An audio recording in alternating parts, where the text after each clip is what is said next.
Welcome to the castle, everybody. This is Nightsaber Z42, and today we're going to do something a little bit different than my normal Tuesday reviews. This is actually going to be like a quick little look through of the Stargate SG-1 role-playing game, which is based on Stargate SG-1.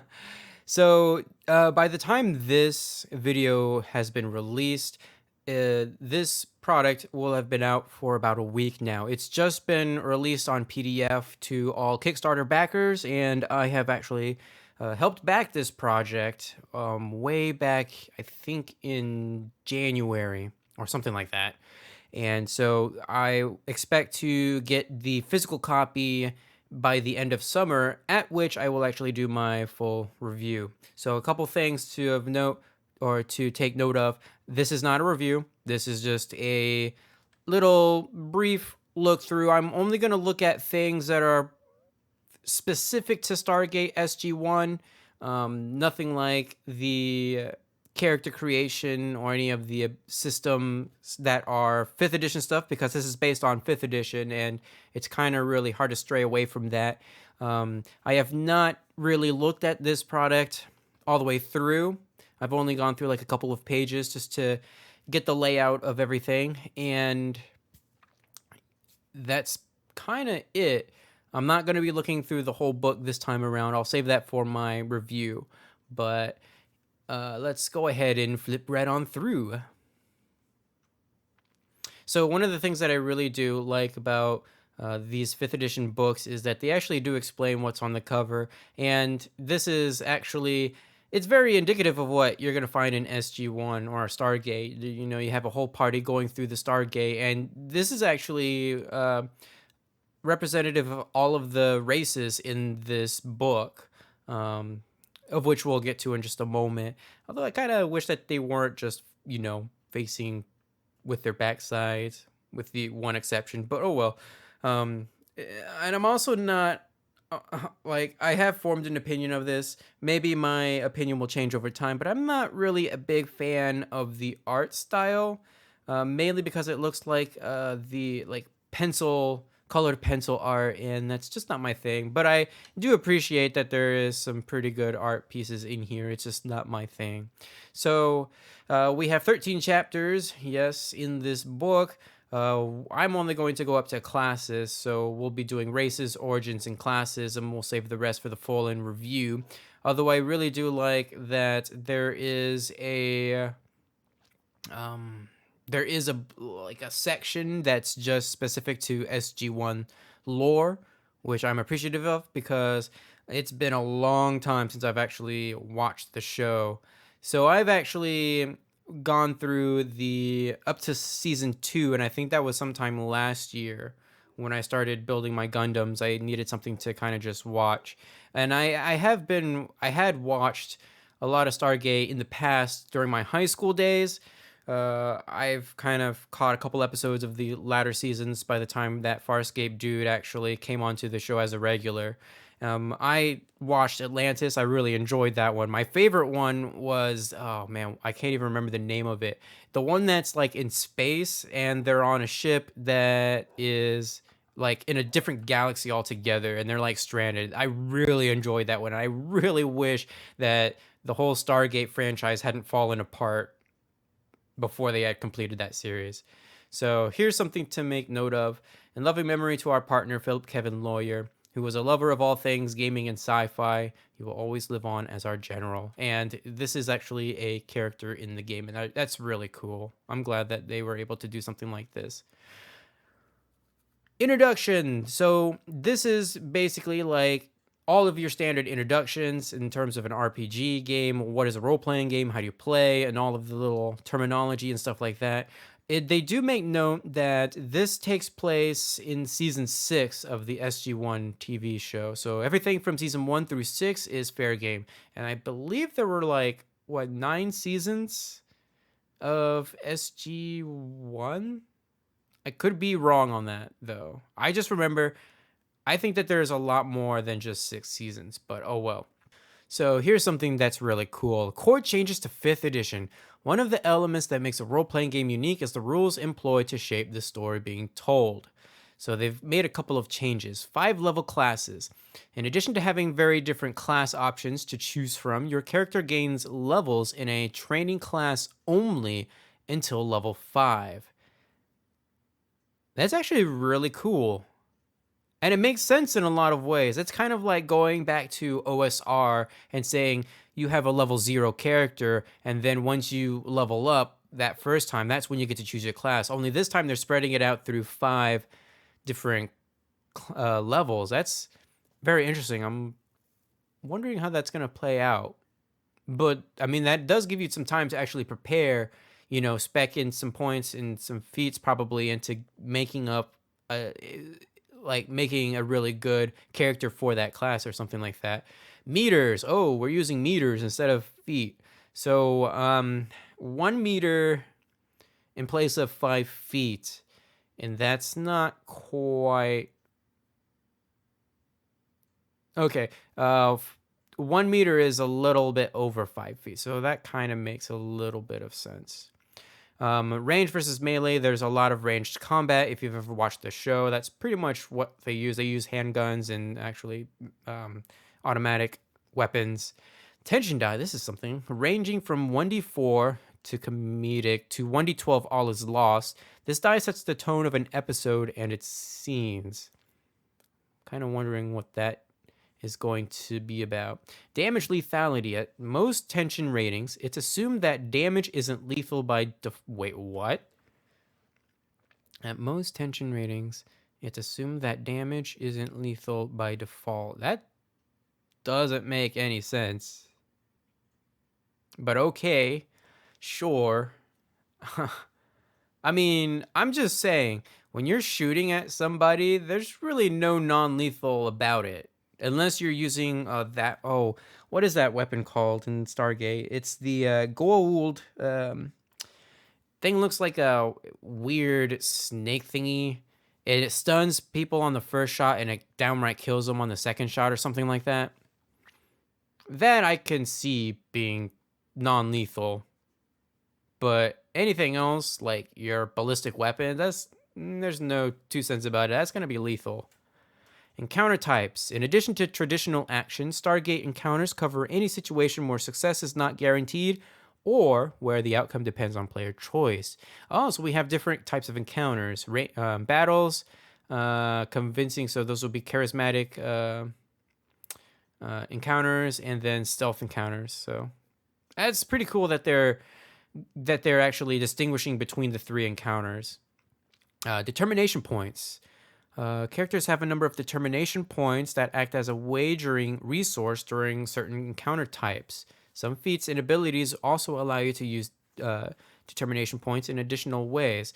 So that's kind of like inspiration in a way, only this is an actual resource that you can accrue and use, it looks like. And some powers or feats actually use determination points. So that's actually really interesting. Initiative and Moxie. Initiative can be determined by a character's dex or wisdom instead of just dex. That's actually an interesting change. Although it kind of makes sense in a little bit of a way, because wisdom is also your perception skill, right? So if you actually can see or hear what's coming, then you would be actively have a higher initiative, right? You would be able to react quicker. In addition, we've added Moxie, which uses intelligence or charisma for use in non-action encounters. So that is actually really cool. So not only do we get different encounter types, but we actually have a different initiative for some of those different encounter types. So if we're actually going into like a negotiation phase or a negotiation encounter, then we would use intelligence or charisma.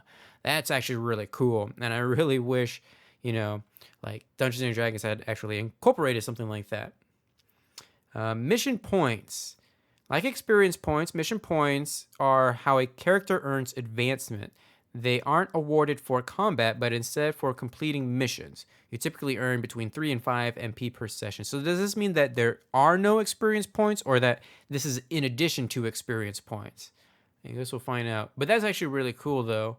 Instead of doing the whole system where you reach a certain milestone, you level up. This is kind of like you accrue so many milestone points, and then you can level up, which I'm assuming that you would like turn those in to level up, and it progressively gets higher as you go along. But I guess we'll see.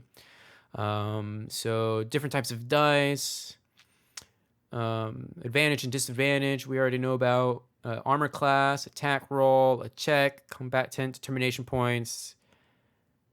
Each character has a number of determination points that function as a form of currency for social and mental encounters. These points are often bid, like poker chips, to allow a character to persevere in the encounter or, at a minimum, avoid failure. We have difficulty classes, encounter game master, or gate master. Haha, see what you did there. So basically just the same sort of stuff that we read at the beginning, but this is something that's a little bit different. The Game Master assigns each episode a tension rating. This is expressed as a die code ranging from 1d4 to 1d12. Higher die types represent more dangerous and tense episodes or scenes. When a mechanic calls upon the use of the tension die, it is expressed as a plus TD. For that's a weird phrase of saying. For instance, an attack might deal 1d8 plus TD damage.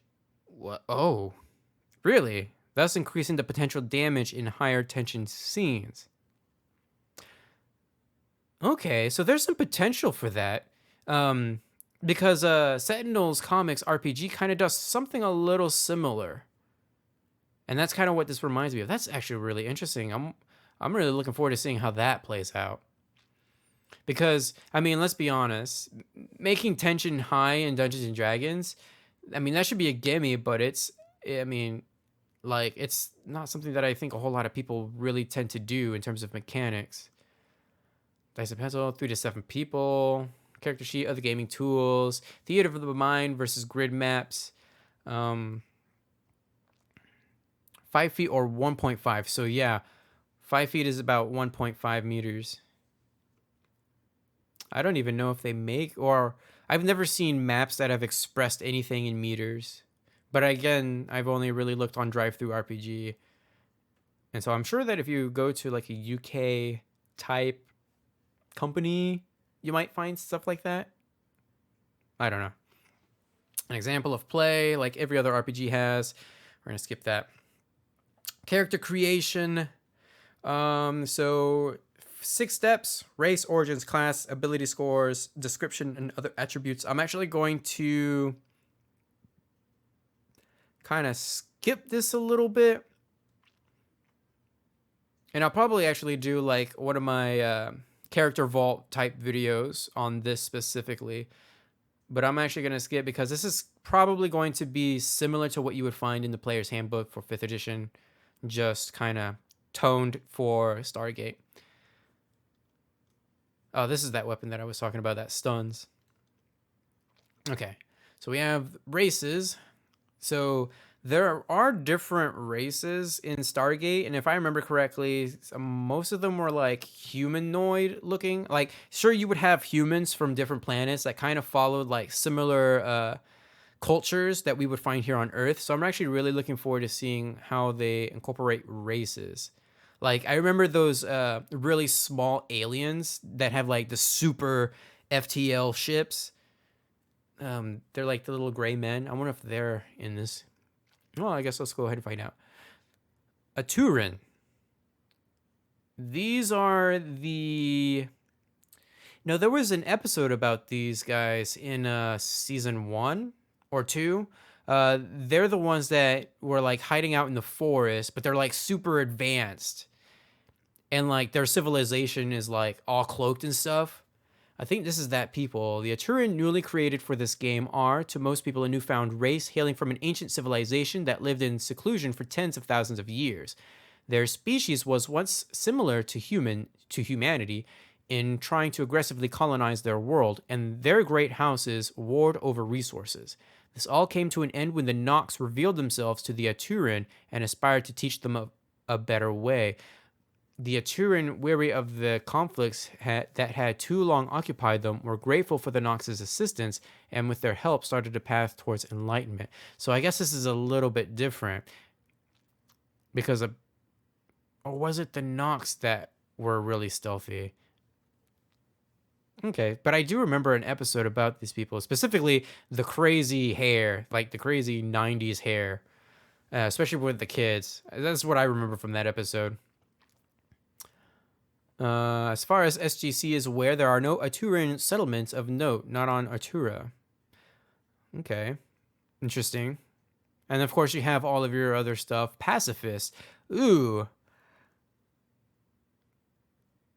You are unwilling to cause harm to a living creature in any way. You may not willingly harm another living creature. Wow. That is actually really interesting. I've never seen any RPG kind of do that. So we have humans. So we already know about humans. And especially in the Stargate lore, humans kind of populate a variety of worlds. Over thousands of years by the system lore, the Jaffa, who were created from genetically modified humans, recognize these first humans from their folklore as the Tauri, name meaning the people of Earth. So, are these Earth people, or can these be different people? I'm assuming, yeah, most human recruits are the Tauri, so Earthborn humans. But I'm sure that you could go to a different planet and also get a different type of human. So that's really cool that there's different types of humans actually right here. The Chimera, the Langara, Hebridean, the Madrona, the Tolana. So really cool. The free from Ra. Your people struggle to become free from the supreme system, Lord Ra. With the help of SG-1, you will resist grant. Your will to resist grants advantage on all saves against Goa'uld technology. That's interesting. You add, oh, these are different human traits. Okay. Okay, so we have actual human traits, Abydonian traits, and Tolan traits. Okay, there we go. Got it. And so there's actually two different Aturans as well. You have the actual Aturans, and then you have the Noxian pacifists. Okay, I should probably read bold text a little bit more. So we have the Jaffa. At a first glance, Jaffa appear as their ancestors did when they were taken from their homes in ancient Egypt, strong, capable, and proud. But like their forebears, the Jaffa live in subjugation. When the first human devotees were taken to the Goa'uld queen on Dakara, she saw great potential in them as incubators for her children. There, the queen twisted the human genome to leave Jaffa hosts reliant on the Goa'uld for survival. So that's Teal'c is Jaffa, if I'm not mistaken. The Goa'uld have a method for creating an incubation pouch in humans. In this case, the installation of the symbiotes immediately represses the natural immune system and grants the regenerative abilities of a Jaffa. So we have some traits for the Jaffa and some free Jaffa. Now the Jaffa have the symbiote. As long as the Jaffa has a symbiote, they may choose to gain advantage on any physical save, strength, dexterity, or constitution. A Jaffa may use this ability once per proficiency bonus to a minimum of 1, replenishing the use during a long rest. If a Jaffa is deprived of their symbiote, they must make a DC 10 Constitution save each hour or suffer 1d4 Constitution damage. Wow. But that also makes sense because once you take that symbiote out, it's like a doomsday clock. You don't have an immune system, so you are gonna die. When the Jaffa takes a long rest, he heals damage as if his hit die has rolled its maximum value. The character does not heal naturally during a short rest. Wow. Also intense. So the free Jaffa, the Tretonin prescription, Tretonin, you gain advantage on any save against disease. And then we have some resistance training. The Tok'ra. The Tok'ra are a specific family of Goa'uld created by the Goa'uld queen Egeria. In opposition to the tyranny of the system lord Ra, she instilled compassion in the genetic memory of her Primta and named them the Tok'ra, a name meaning against Ra. In retaliation for the creation of the Tok'ra, system lord Ra had Queen Egeria removed from her host and imprisoned for thousands of years, leaving the Tok'ra without any new Primta. Interesting. So we have the Tok'ra, which has a synergistic symbiote. So instead of gaining advantage on strength, constitution, and dexterity, they get advantage on intelligence, willpower, and charisma, which kind of makes sense. Pangarian traits, shrewd diplomats, are culturally predisposed to friendly contact and negotiation with outsiders. They may use intelligence or wisdom instead of charisma when making a persuasion check. The Tok'ra is healed to full HP during a long rest. If the Tok'ra is deprived of their symbiote, they lose this ability. Interesting. The Unas. The Unas evolved on the same homeworld as the Goa'uld and became their first host. With natural strength and regenerative abilities, which could be further enhanced, they served the system lords as enforcers and laborers. Use of the Unas quickly fell out of favor with the system lords when the introduction of human hosts provided a wider range of vocalization and higher manual dexterity. Humans quickly replaced them as the preferred host. However, primal Goa'uld still infest the waters of P30 or P3X888, threatening resident Unas. I remember there being an episode where Teuk had to go through like some sort of a weird test, like he was imprisoned inside of some sort of cave, and he met one of these guys. So we have Una's trait, impressive resilience, robust, at +4 to their strength. Oh, to determine how much they can lift or carry. I was about to say, giving them like a +4 to strength. That's a little bit over much, isn't it? And they also have claws. Unchained Unas have underestimated. Sorry, it took me a while to get that word. Have a tendency to assume you understand less than you do. You gain advantage on any check to conceal the truth or otherwise lie to non-Unas. Interesting, I guess. Impressive resilience, same as above, and also claws. And then we have some origins.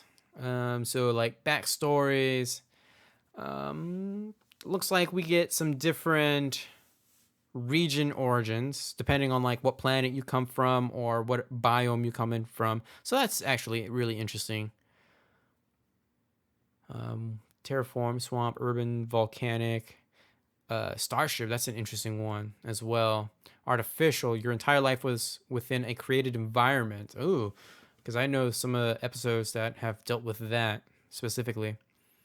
Background origins, so aviator, driver, entertainer. That's really interesting. I guess that kind of makes sense. I mean, I'm thinking of this like in terms of a military type game, but you don't have to actually be in the military strictly to be part of the SG program, especially if you live off-world. Let me just say that if you're a human living on Earth, then yeah, you have to be like in the military to gain clearance and stuff like that. But like if you live off-world, like if you're a human that was in a in a segregated world where you're a slave, then yeah, you might be an entertainer. You might get rescued and be an entertainer, and then learn the ways of Earth and the whole SG program. So I can kind of see that. Highly unlikely, but I can still see it. Enforcement, enslaved, former host, a freedom fighter, healer, herdsman. Wow, there's actually quite a bit. Wow, that really is a lot. A sleuth, a student, a swindler, teacher, a right. Racial origins. These origins are specific to SG-1 lore and are available only to characters of the noted race. A Turin, you have Jaffa, student of Bratak. Very, very interesting. The Tok'ra spy, the Tauri military, Unas Alpha. So I guess instead of choosing a normal background, you could choose one of these if you're of that race. So very interesting. And then we have classes, which I'm actually really interested to see how they implement the 5e system in terms of classes. I kind of wish that the titles were also a little bit bigger. All right. So let's see what we have. Character roles. First, we have a diplomat. So let's see what they have. Translated to the base kit. Inspire. Your mere presence inspires your comrades to pursue their mission in a myriad of clever, if sometimes unperceived ways. Once per long rest, you may grant all team members 1d6 temporary HP with an action. These temporary hit points last until the next long rest or until removed by damage. Inspirations, pep talk, word in an ear. So all of these. Oh yeah, the first 5 level feature diplomat features. I guess this would be explained in character creation, but do we actually get 5 levels of nothing first, or do we get 5 levels of this? Because it looks like we only go up to level 5. Unless there's some sort of specialization. Well, I guess we'll find out. So we have an engineer. Also, that could be very expected. We have things like jury rig. You are an expert at field repairs, even when you have to get creative. When you use an engineering kit to repair a machine, you heal 2d8 points of damage instead of 2d6. In addition, you may repair an adjacent machine as an action rather than during a short rest. Modifications, hold together, whack it. You've learned the time-honored technique of a well-placed thump. As a bonus action, you can give one adjacent machine plus 1d6 temporary hit points. Interesting. And Xenotech Specialist at level 5. A medic. Also expected in a modern type game. So these would be like your healers without actually implementing magic. A character doesn't actually learn a target's hit points as numerical numbers. Triage is simply the mechanical tool used to provide general medical information to the player. The character views this information as a collective of specifics that form an understanding of the creature's vital statistics and general well-being. And that's something that I can actually really agree with, because there's something that kind of just aggravates me a little bit, like it's an annoyance, is when players ask other players, hey, what HP are you at? And, kind of form a strategy of trying to heal them. I would rather much have it be in like terms of description, like he is very injured. Like the whole Neverwinter Nights, Baldur's Gate, they kind of did it pretty well with the injured, very injured, near death kind of descriptions, and that's something that I would really like to implement further in my types of games. Physician, heal thyself. You may use a medkit on yourself as a bonus action. Wow. Okay. Scientist. Of course, we would need a scientist. Eureka. Whenever you fail an intelligence or wisdom check during a mission, you gain 1 Eureka point. You may have a maximum number of Eureka points equal to your intelligence or wisdom modifier, whichever is higher. All unspent Eureka points are lost at the end of each mission. Whenever you make an intelligence or wisdom check, you may spend 1 Eureka point to gain advantage. Yeah, that's actually really interesting. Discoveries, apt analogy for science. To gain advantage on charisma checks in addition to intelligence and wisdom checks. Okay, that's different. A scout. Interesting. Well, I guess you would have to have scout in a modern war type game. Survivalist. We also add a camo pack, but survivalist, you've trained to survive on any world and in any biome. You gain resistance to damage from your environment, including non-natural environmental dangers like traps. So this would be like your rangers, only probably even better. Oh, we could even make traps. That's cool. Evasion. You can nimbly dodge out of the way of certain area effects. When you are subjected to an effect that allows a dexterity saving throw to take only half damage, you instead take no damage. Really cool. Soldier, your basic fighter, of course. Tactical flexibility. You've learned to direct your team in a variety of tactics. As an action, you may activate a tactic feat that you don't know. Is tactic? That's okay. That's really interesting. So you basically don't even need those feats in order to make use of them. That's so okay. And tactical superiority. You may have 2 tactics in effect at the same time.